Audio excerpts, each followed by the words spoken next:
Hello and welcome back to Talon Sports Club alongside Zach Carnage-Fager, Ian Wild.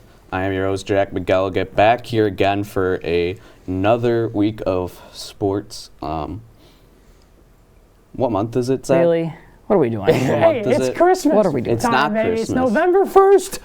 I'm ready for Christmas. Mariah Carey, I've been listening to her all day. I'm excited and ready to go. I'm appalled. It's just like shameless.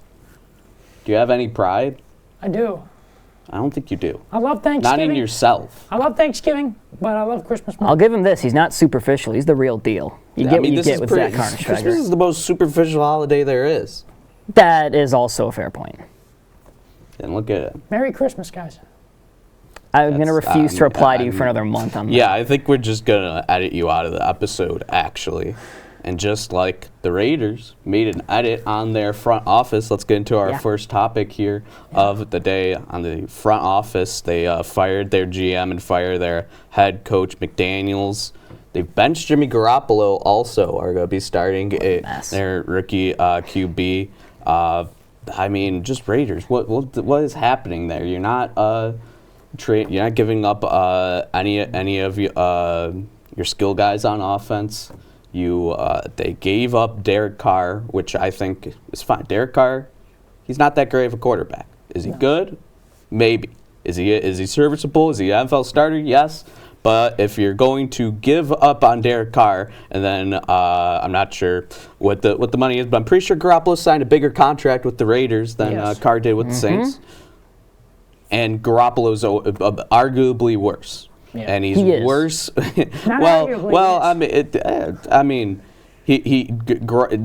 Raiders are not very well put together. I think it's even just a worse situation than it was last year because you don't have Devontae Adams bought in at all. He wanted out, but nothing's happening there. It just feels like if you were getting rid of everybody, getting rid of the front office at this point.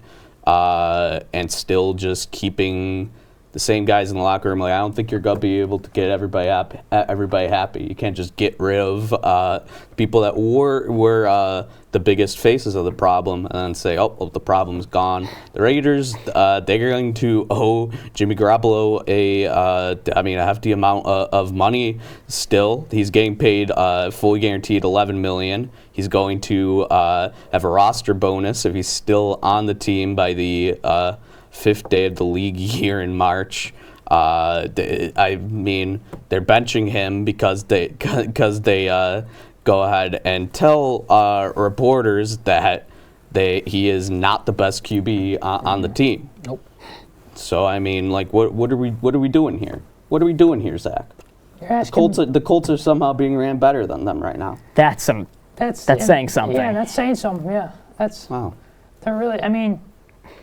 First off, I don't know why they would even go about hiring Josh McDaniels. He hasn't proved himself as a head coach at all in his head coaching career, as we've seen. So I don't even know why they're being stupid and would hire him as a head coach. They just fired their OC. They just fired their GM. This Raiders team, I think it's good that they're being dismantled because they need to be, because that team, I feel so bad for Devontae Adams because that guy, has been through a lot. He went from freaking Aaron Rodgers in Green Bay to Jimmy Garoppolo, and he's just not getting any. He just wanted to play with. He wanted to play with his friend. He wanted to play with Derek Carr. And then they said, "We'll see you," and shipped him off to the Saints, which hasn't looked very good over there either.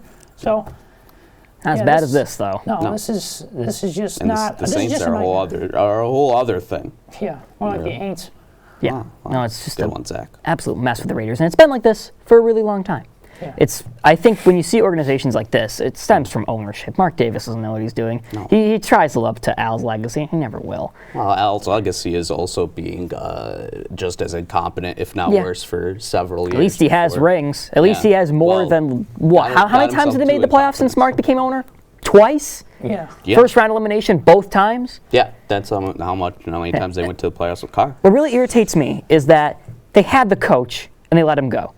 They had something with Rich Bisaccia. That team had something. Were they amazing? No. Were they Super Bowl contenders? Probably not. But they were a hell of a lot better than this. Yeah. And now they're back down into the toilet again when they really had the potential, and they got Devontae Adams, so they kept Bisaccia. They had the potential to at least be a decent team again, and now we're back to square one. They've been spinning the tires for 2 decades. Yeah, that's really what it is. The Raiders, I mean, that made just colossal amount of mistakes since, I mean, the Tuck rule game. I mean, yeah, that was where it all. That was patient zero. That game was where it all went wrong. 20 years about they've been just one of the probably consistently the worst run franchise in the NFL, next to maybe the Browns, but Browns have had some the Browns have actually won a playoff game they since have. then. They have. It's only one, but they've actually done it. Mm-hmm. So with the NFL, ironically enough, the biggest news on the trade deadline is firings of the Raiders cleaning house instead of the trades. But the Vikings had Kirk Cousins go down. He tore his Achilles. They end up trading for Joshua Dobbs now, which what a weird little run he's having right now. Huh? Dobbs is really exceeding expectations. Yeah, I mean exceeding expectations and just an odd situation, but he's probably gonna have a job for a while now because of it. And former number 2 overall pick Chase Young was traded to the 49ers for I believe it ended up being a 3rd round pick. Mm-hmm. Yeah. Boy, that's just some big transactions and moves in the NFL trade deadline. I mean, the Vikings.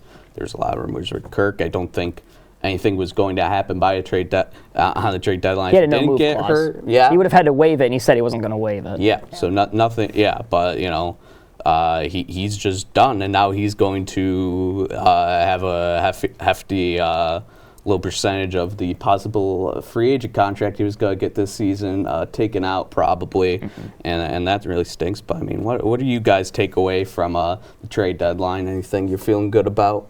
I have 2 points. The first is just how horrible I feel for Vikings fans. Me too. And for the Vikings in general, because just when it looked like they were finally starting to figure out, finally starting to get their season back on track, big win over Green Bay on the road to get back to 4-4, back to 500, back in the NFC playoff race, and Cousins goes down. And in spite of the Vikings' struggles this year, he's been playing some of the best football of his career. It's a real shame, and I hope he's back next year, because as much crap as Kirk Cousins gets, love the man. He was, great guy, and he was on his way to having a career year and proving, I think, that he wasn't really the problem in Minnesota. He really wasn't what was holding this team back. That defense roster as a whole has a lot of work to do. My second point is it's a small trade, but I really like the move the Bills made. I think it's a sneaky good trade to get Rasul Douglas from Green Bay. They traded a 3rd round pick for Douglas and a 5th, so they really didn't give up a pick. They just traded 2 rounds back to get a corner to that cornerback is a position where the Bills desperately needed depth with how awful Kyrie Elam, frankly, has been. Yeah. And now they're talking about Elam being hurt, possibly going on the IR, which would make sense because Elam has never lived up to expectations. If he was playing injured, then I guess it makes sense at least. I mean, he was never really playing up to expectations, but it makes sense why he completely fell off a cliff and was getting I mean, if his ankles hurt, it makes sense because his ankles were getting snapped all over London. Right? Yeah, that was bad. Rasul Douglas isn't going to single-handedly turn around the Bills' defensive struggles, but they need to do something, and he's a veteran piece. He's a guy that can come in and he can help right away. So I think once we get to later on in the season, depending on where the Bills finish, how their defense turns out, even if it doesn't work out, you traded a pick back 2 rounds. It's a very low risk, but decently high reward move by Brandon Beane. Yeah, I applaud it. I would say so. I give it a thumbs up. Zach clearly faking happiness right now. No, like Ian mentioned, Kirk, please get well soon. Please have a speedy, full recovery. Man, I drafted you in fantasy this year, so that doesn't help. That's the only negative thing. But besides that, please, like I said, get better. You're a great quarterback. I've always thought highly of you, so please. It would make sense that Kirk's his favorite QB. I could see that. I love Kirk. Even though he looks kind of like Carson Wentz. Yeah, thanks. Well, anyway, as I was going, I think one of the biggest trades here, I got to say, is the Chase Young trade to the 49ers from Washington, because you want to talk about a big defensive change. That 49ers defense, I know the 49ers team has hit a little bit of a cold spell, but boy, with the addition of Chase Young, and then you got Bosa on the other side, and Fred Warner and all these guys. Just that's a really, really good unit of defense they got on the line in the linebacking core. So I think that defense got even more dangerous, and I think that team's going to really step it up here. I think it's even more interesting to look at that trade from the Commanders' point of view, because they traded him and now Montez Sweat to Chicago for a second-round pick. This is a team that was still hanging around there in the NFC wildcard race. Beat Philly. I don't get why. Almost beat Philly twice. I mean, both those games. I don't get why they were selling. I mean, Sam Howell, baby.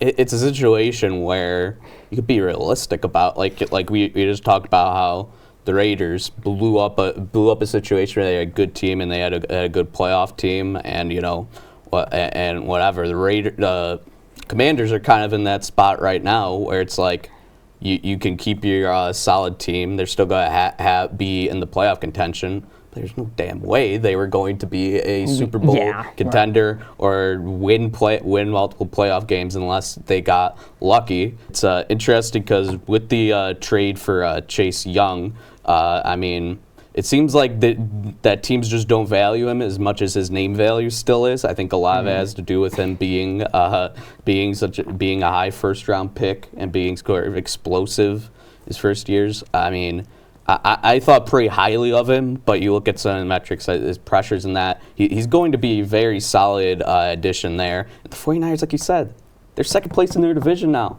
They're 5-3. The Seahawks are ahead of them. The Seahawks have been beating bad competition, but also the 49ers have lost some bad competition as well. They got some things to figure out, and I think Purdy's taking a lot of heat when he really shouldn't. But somebody was feeling the heat so far this season and turned it up last week. Russell Wilson, 3 touchdown passes, no interceptions. Patrick Mahomes, 0 touchdowns, 2 interceptions. I would like to believe what happened. I like to think that we should take credit for this, because we've been bullying the Broncos on this show all season long. Nobody else. And we've been doing it just as much, if not more. They've been like our punching bag. Like almost every week we found something. Yeah, it has been an easy one. Denver. You're very welcome, Denver. Not only do we not get to make you our punching bag anymore, Denver, but we now get to do it to your division rival in the Raiders. So you deserve a round of applause. You deserve that one. Even if Patrick Mahomes was playing with the flu, it's still pretty impressive they were able to pull that off. And the first snow game of the year, too. And not only that, I think it was also because Swift wasn't there. Yeah. The stats difference with Kelsey in the Taylor Swift games versus not, it's really bizarre. Yeah. Like, I know it doesn't mean anything, but it's just really funny that he does so much better when Taylor Swift's in attendance. And she's not going to be there again this week because they're in Germany. True. So, well, you could work well for you, Miami. She wants to go to Germany. You never know. You never know, but she could afford it. You know what you bring up the Broncos now. Don't they look great? The Raiders look like trash. What did I say at the? I've said before on the show. Broncos. You know what the big strategy is? If you're going to be a horrible team, bottom out early. Everybody forgets. We're starting to forget now that they lost by 70. And by the end of the season, when they have 4 or 5 wins, and it's like, ooh, maybe you get 2 wins at the end of the season. It's like, oh, things are looking good. Sean Payton, keep your job by just bottoming out early, getting the losses out of the way. It's that simple. This kind of reminds me of the Dolphins in 2019. Remember when they started off so horribly? They thought it was going to be the worst team in 0-8. We thought they were going to go 0-16. They finished 5. They finished 5-11 that year after starting out 0-7, I think. And everyone was thinking this could be a winless. 2019, The year after, 10-6, barely missed the playoffs, lost week 17 in Buffalo. So they bottomed out early. Things were trending well at the end of the season, and they carried that momentum into next year and just barely missed the playoffs. So maybe Denver could do that next season. Oh, they did get a win or two, but they did at the start. But no, you are right. They were like a team that was sticking in games too during that streak. They looked all right. I mean, the Broncos, they've looked incompetent at points, but they had a good defensive scheme. They did the first time they played the Chiefs. But the I think deliver. it is a thing where Patrick Mahomes, I see people talk about he just looked disinterested. It looked like it was more so like Mahomes, if he's sick or not, whatever. He just looked like he wasn't able to find really the open players he should have. He struggled. And it feels like, there's games like this that you're going to get with elite quarterbacks and talents. There's games where Tom Brady just didn't have it, and he looked bad, and people were preying on their downfall. Almost every time he went down to Miami. The Chiefs look rough because you're questioning their defense and just the offensive weapons. I think that the narrative right now for them should be how are you going to still end up being the best team in the AFC at the end of the season? What's their road to it? Because it gets more and more murky as time goes on. They could have used like a low trade for a receiver, trade like a 4th-round pick for some mid-tier receiver. They could have used that just to spice up the offense. Chiefs decided not to pull the trigger, and I mean, they've pulled it off twice before. They've won 2 rings. I do still think they'll figure it out by the time we get to the playoffs. Yeah, there's no reason to panic if you're Chiefs fans or not Chiefs. No reason to panic. Even if the Chiefs did win like 4 more games this season, there's no reason to panic because you're the Chiefs. You've had it good. I don't want to hear Chiefs fans panicking. But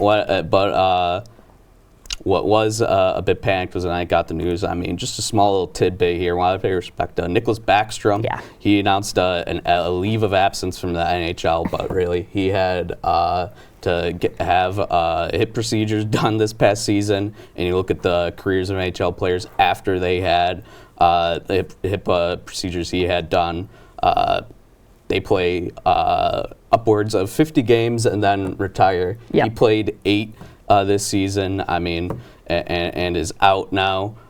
It's sad because the Capitals right now, I mean, they're aging out, and it seems like they're going to be a team that is just existing until Ovechkin could get the goals record if he does. The really sad thing is he's finally starting to fall off. It's been a rough start for him. Maybe he can still turn it on, but Ovechkin loves to have a rough start, though. He loves to have a rough start and then turn it up. I think it's November, December where he'll just pound on the goals after. It still feels different though because now he doesn't have his setter upper, for lack of a better term. So many of his goals are off Backstrom assists. For a little bit. Backstrom has slowed down, but I do hope that they have a plan where their numbers will both go up because I think that I was thinking about it earlier, like the only time that I've ever been emotional for a team other than that I cheer for my own, which I've only seen one happen with the Yankees. The only time I've been emotional for a championship win really for a team was Ovechkin winning that cup and him handing it to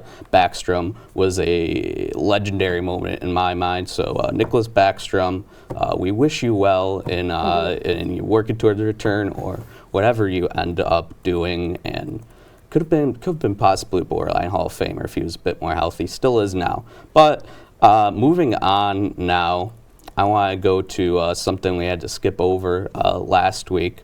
And it's what I think should be a fan favorite segment, should be higher rated, the underdog pick of the week, because Zach has fallen off completely on that. All right, well, but I'm not gonna go that far. Look.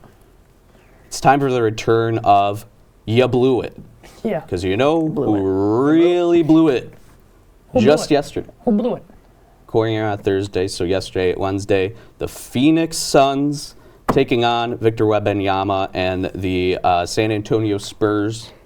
I get that the San Antonio Spurs have a generational talent now, but he's also 4-5 games into his career. They're the San Antonio Spurs. They've been awful for a bit now. Last year they tanked. Their roster hasn't gotten a ton better, and they ended up letting them come back on them from a 20-point lead in the third quarter.